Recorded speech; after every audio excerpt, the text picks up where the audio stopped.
In this video we are setting up a 400 liter minimalistic river style aquascape for some beautiful torpedo barbs.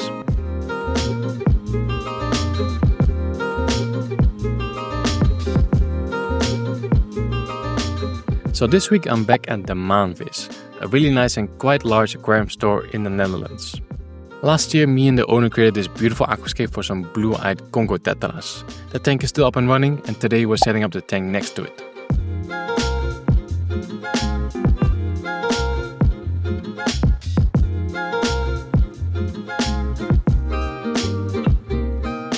This is an OASE HIGHLINE 400, which measures 140 centimeters from left to right, 50 centimeters front to back, and 60 centimeters top to bottom.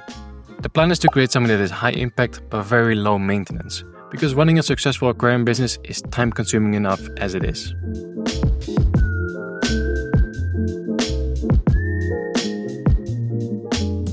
This store has an amazing hardscape collection, and for this project we are going to use elderly stones and TALAWA wood. The rocks go in first and are placed along the center of the aquarium. This way we can create a nice barrier, which will be very useful when we're going to add in the substrate.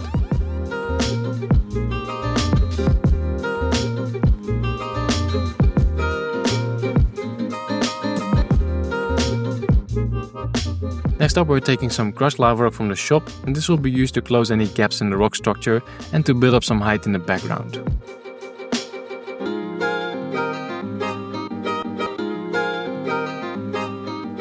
With the rock structure done, we can now start working on the substrate. In the foreground, we are adding 2 bags of this very fine river sand.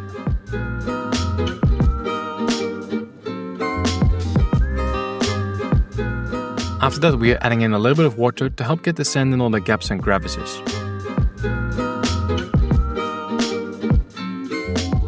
We are going to plant the background of this aquarium, so on top of the crushed lava we are adding a nutrient-rich plant substrate, followed by a slightly coarser sand, almost like fine gravel.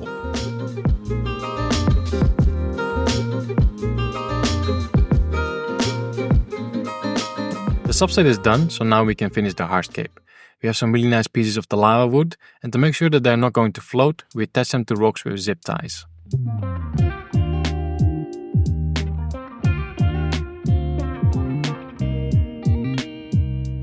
That's the hardscape done and the aquarium all filled up. We're now going to leave the tank like this for a couple of weeks before we add in the plants and the fish.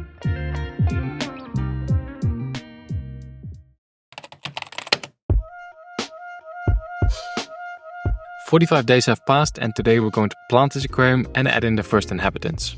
The aquarium is now cycled and the wood has had a chance to release any nasties into the water column. We're now going to partially drain the tank to make planting a bit easier. As for the plants, we're going to keep it really simple with some crypts, some echinodoras and bulbitis. We will be adding CO2 to this tank, but all of these plants grow just fine without it.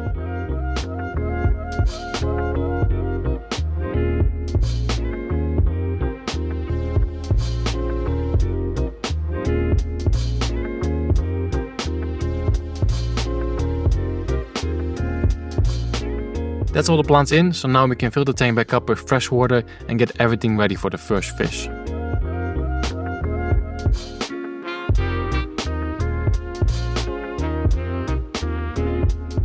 Having a big display tank like this is also a good opportunity to showcase fish that are not very well known. And that's exactly what we're going to be doing today. We have some really nice tetras and cories that are kind of new to the hobby.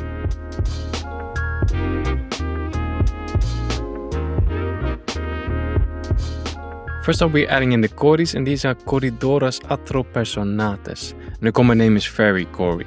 They come from Peru and only grow to about 5 centimeters.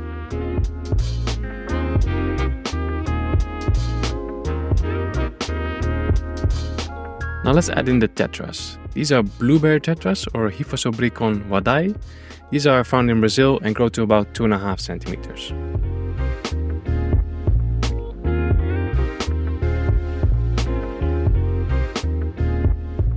So I guess you could say that this was day 1 of this 400 liter aquarium.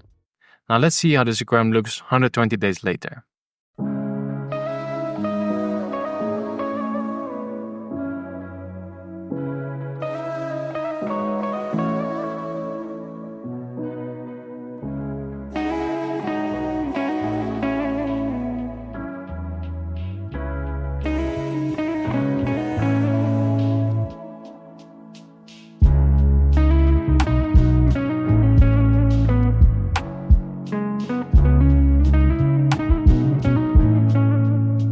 Overall, not that much has changed, but that was exactly the goal of this aquarium, something that you can enjoy for years to come without all that much effort.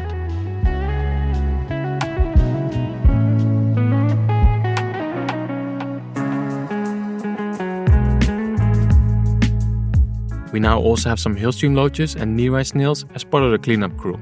And how great are these new additions, the beautiful torpedo barbs.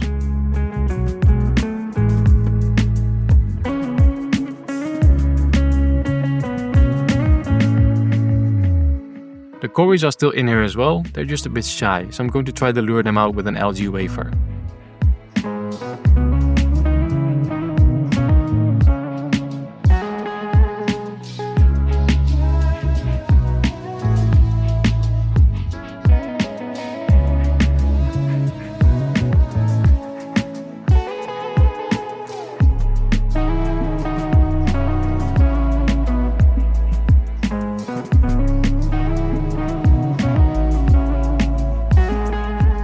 All in all, this was a really fun project, and I want to thank Martin, the owner of the Maanvis, for allowing me to document the whole process and sharing it with you guys. I will leave the website and address of the store in the video description, and if you guys are ever in the area, pay the store a visit. That's it for now. As always, thanks for watching. I'll see you guys in the next one.